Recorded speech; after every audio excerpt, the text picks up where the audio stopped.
Everyone, welcome to my channel Sangeeta classes. Students, आज हम class 10 chapter 3 linear equation in two variables इसको करने वाले हैं। इस वीडियो में मैं आपको बताऊंगी कि linear equation in two variables किस तरह से होती हैं, उनकी जनरल फॉर्म क्या है, किस टाइप की होती हैं इक्वेशंस और उनके मेथड क्या हैं उन इक्वेशन को सोल्व करने के, और उन्हें सोल्व करने का मेथड भी। तो चलिए स्टार्ट करते हैं। सो फर्स्ट ऑफ ऑल हमारा है chapter pair of linear equation in two variables.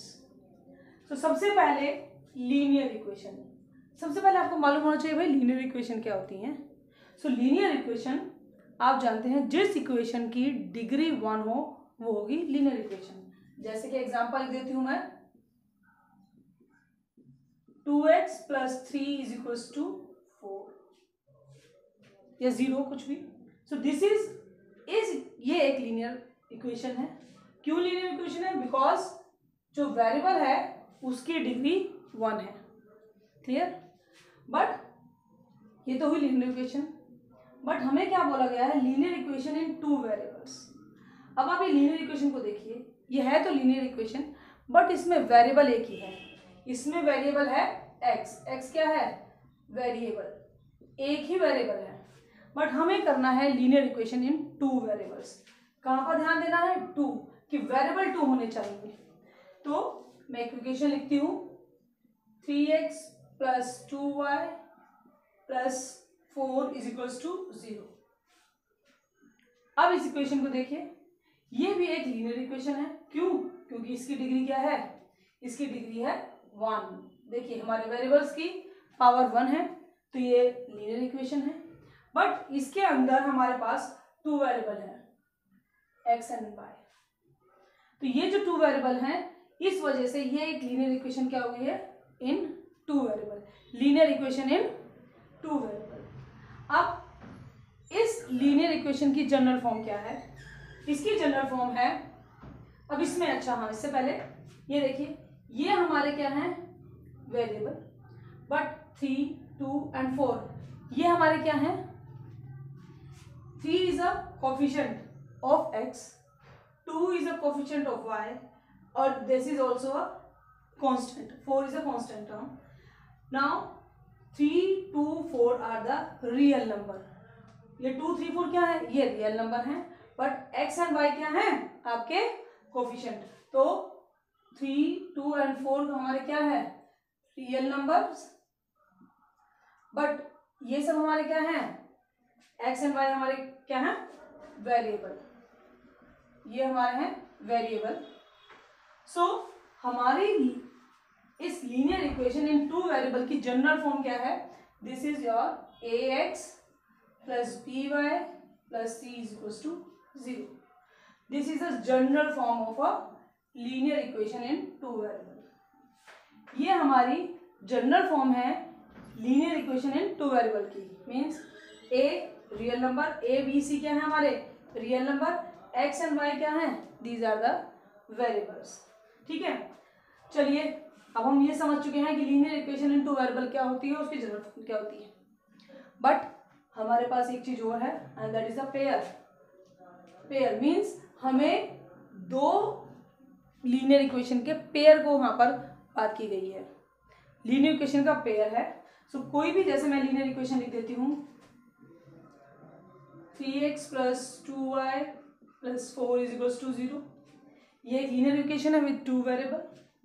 एक और लिख देते हैं, 2x + 5y + 2 = 0। This is also, ये भी एक दूसरी लीनियर इक्वेशन है। सो ये दोनों मिलकर क्या बनाएंगे? हमारी पेयर। ये हो गई हैं दोनों pair of linear equation in two variable, 2 variables and pair of linear equation. ये लीनियर इक्वेशन भी है क्योंकि इनकी डिग्री 1 है। अब इनकी जनरल फॉर्म क्या होगी? जनरल फॉर्म आपकी होगी a1 x + b1 y + c1। ये हमारी इस इक्वेशन की जनरल फॉर्म है। a यहां पर है 3, b1 आपका है 2 and c1 is your constant term 4। ऐसे ही अगर हम दूसरी इक्वेशन लिखते हैं तो उसकी जनरल फॉर्म होगी b2y plus c2 0। This is the general form of pair of linear equation in 2 variable. ये आपकी जनरल इक्वेशन है आपकी किसकी, लीनियर इक्वेशन इन 2 वेरिएबल्स की। अब मैं आपको बताऊंगी कि इन को सोल्व करने के लिए, पेयर ऑफ लीनियर इक्वेशन को सोल्व करने के लिए मेथड क्या है। चलिए, तो ये है आपकी लीनियर इक्वेशन की general form, pair of linear equation की जनरल फॉर्म। अब मैं आपको बताने जा रही हूँ method to solve pair of, कि अगर पेयर ऑफ लीनियर इक्वेशन है तो उनको सोल्व करने के मेथड कौन कौन से हैं। तो पहला मेथड है graphical method. First one method क्या है, ग्राफिकल मेथड, और दूसरा मेथड है एल्जेब्रिक मेथड। दो मेथड है जिनको यूज करके आप किसी भी पेयर ऑफ लीनियर इक्वेशन जो 2 वेरिएबल्स है उनको सोल्व कर सकते हैं। जो ग्राफिकल मेथड है उसके अंदर ऑलरेडी 3 मेथड आते हैं, substitution method, elimination method and cross multiplication method. मैं आपको ये सारे मेथड बताऊंगी 1 बाय 1। तो सबसे पहले हम करते हैं, चलिए, ग्राफिकल मेथड। ग्राफिकल मेथड के भी 3 कंडीशन है, ये रेज कर देते हैं। अब हम करेंगे ग्राफिकल मेथड को। ग्राफिकल मेथड को यूज सोल्व करने के 3 कंडीशन है, 3 कंडीशंस इसमें आती हैं सोल्व करने के लिए। पहली कंडीशन देखते हैं कि, चलिए हम पहले आपको एग्जांपल के थ्रू आपको मैं बताती हूँ कि कोई भी हम इक्वेशन ले लेते हैं, 2 इक्वेशन। जैसे एग्जांपल, हमने एक इक्वेशन ली 3x plus 2y plus 5 is equals to 0, 2x plus 6y plus 7 is equals to 0। ये आपकी 2 लीनियर इक्वेशंस हैं इन 2 वेरिएबल्स। अब इसमें आपको जनरल फॉर्म मालूम है, this is your a1, this is your a2, ये आपका b1, ये आपका b2। हम इसमें देखेंगे कि हम रखेंगे coefficient of x and coefficient y की रेशियो रखनी है, मीन्स 3/2, a1/a2 एंड b1/b2, और चेक करना है कि क्या इनकी रेशियो इक्वल है। जैसे मैं इधर रखती हूँ 3/2 और इधर रखती हूँ 2/6। अब देखिए यहाँ पर कटिंग हो रही है तो कटिंग कर लीजिए। देखिए क्या x के एंड y के कोफिशिएंट्स की रेशियो इक्वल आ रही है? No, they are not equal, ये इक्वल नहीं है। इट मीन्स मैं क्या लिख सकती हूँ, a1/a2 is not equal to is equals to b1/b2, ये इक्वल नहीं है। और ऐसी कंडीशन में जब हमारी a1/a2 एंड b1/b2 की रेशियो इक्वल ना आए, तब हमारे 3 रिजल्ट हमारे सामने आते हैं। पहला, कि इस तरह की इक्वेशन का ग्राफ कैसा होगा। अगर हम ग्राफ ड्रॉ करते हैं तो इस तरह की जो इक्वेशंस हैं वो क्या होंगी, they are intersecting at a point. Clear? तो इसकी लाइंस, ये आपने लाइन ड्रॉ की, दोनों ये आपकी लाइंस हैं। जैसे मान लीजिए अगर ये लाइन आपकी इस वाली इक्वेशन के लिए है और दूसरी वाली लाइन दूसरी लीनियर इक्वेशन के लिए है, तो आपका रिजल्ट क्या आएगा, इस तरह की कंडीशन में लाइंस आर इंटरसेक्टिंग। लाइंस कैसी होंगी, वो इंटरसेक्ट करेंगी, और कहां पर करेंगी, केवल एक पॉइंट पर, आपस में एक पॉइंट पर इंटरसेक्ट करेंगी। अगर वो इंटरसेक्ट करती हैं, दूसरी कंडीशन क्या आती है कि इंटरसेक्ट करा एक पॉइंट पर तो मस्ट बी वन सॉल्यूशन। यहां पर क्या होगा, इस इक्वेशन का एक सॉल्यूशन होगा, तो इसे मैं बोल दूंगी वन सॉल्यूशन। किस तरह की लाइन का, जो लाइन इंटरसेक्टिंग है, कब होगी इंटरसेक्टिंग, तब a1/a2 is not equals to b1/b2। अब एक थर्ड रिजल्ट और आता है, इस तरह का की लाइन में हमारा आएगा, इन तरह की बोलेंगे हम कंसिस्टेंट। ये लाइंस कैसी हैं, कंसिस्टेंट है, means they have at least one solution, कि इन लाइन का कम से कम एक सॉल्यूशन तो है। ठीक है, जिस भी लाइन के हमारे सॉल्यूशन निकलते हैं, चाहे एक निकले चाहे एक से ज्यादा, तो उस तरह की लाइंस को हम बोल देते हैं consistent. So these two lines are linear pairs are consistent. तो ये रिजल्ट हुआ जब हमारा a1/a2 is not equal to b1/b2. चलिए अब दूसरा कंडीशन को देखते हैं. चलिए अब दूसरी कंडीशन के लिए मैं आप फिर दोबारा से एग्जांपल के थ्रू हम इसे समझेंगे. क्वेश्चन एग्जांपल ले लेती हूँ. 2x + 3x + 4 is equal to 0. 4x + 6x + 8 is equal to 0. Clear. अब मैंने ये दो लीनियर इक्वेशंस लिए हैं. सेम वही प्रोसीजर करेंगे हम अपना a1/a2 is equal to b1/b2. ये चेक करना है कि क्या ये इक्वल है. करते हैं चलिए चेक. मीन्स हमें x के कोफिशिएंट्स हैं यहाँ पर 2 और 4. इनकी रेशियो को लेना है 2/4 एंड 3/6. क्लियर. अब देखिए 1/2 मीन्स इनकी रेशियो हमारी क्या आ गई, इक्वल आई. जब हमारी इन दो की इक्वेशन आ जाए तो हमें C1/C2 कांस्टेंट टर्म्स को भी चेक करना है. अब मैं C1/C2 को भी चेक करूंगी. इसके लिए 1 और 2.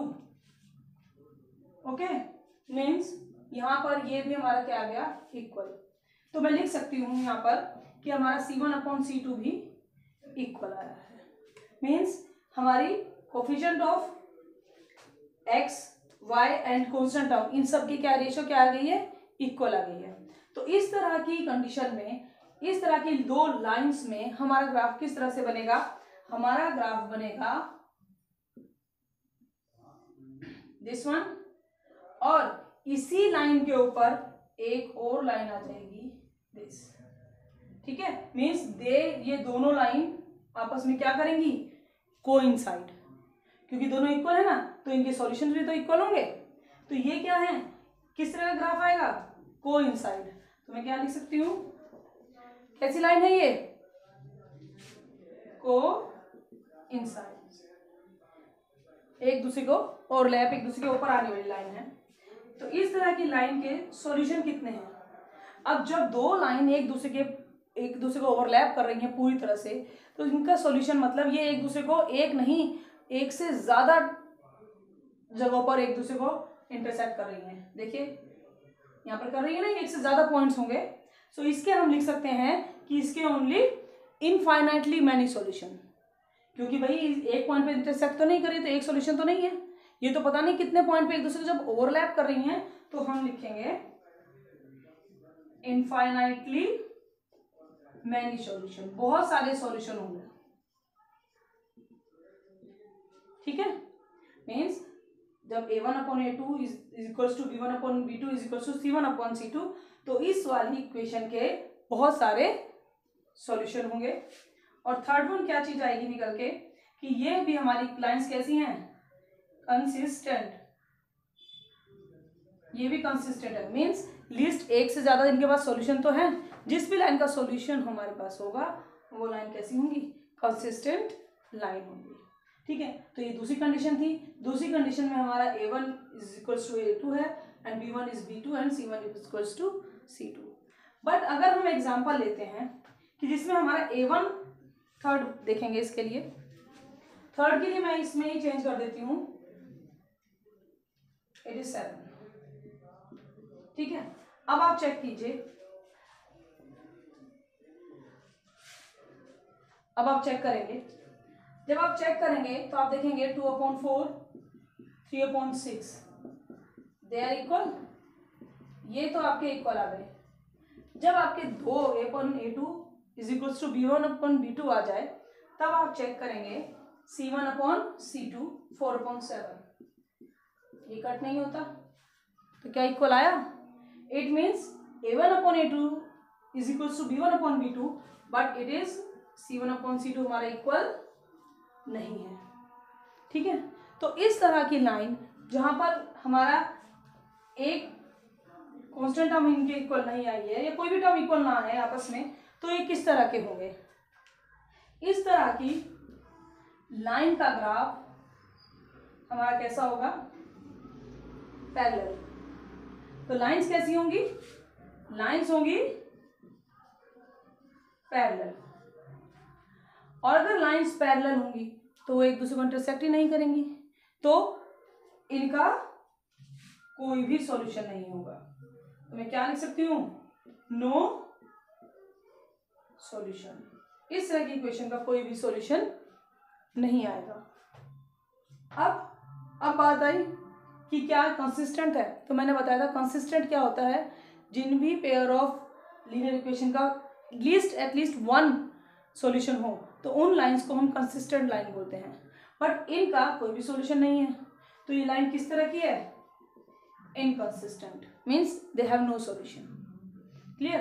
तो ये था हमारी 3 condition of your graphical method, कि उनकी लाइंस किस तरह की हमारी लाइंस हैं तो उनका किस तरह का ग्राफ होगा और उन ग्राफ से क्या हमें रिजल्ट निकलता है।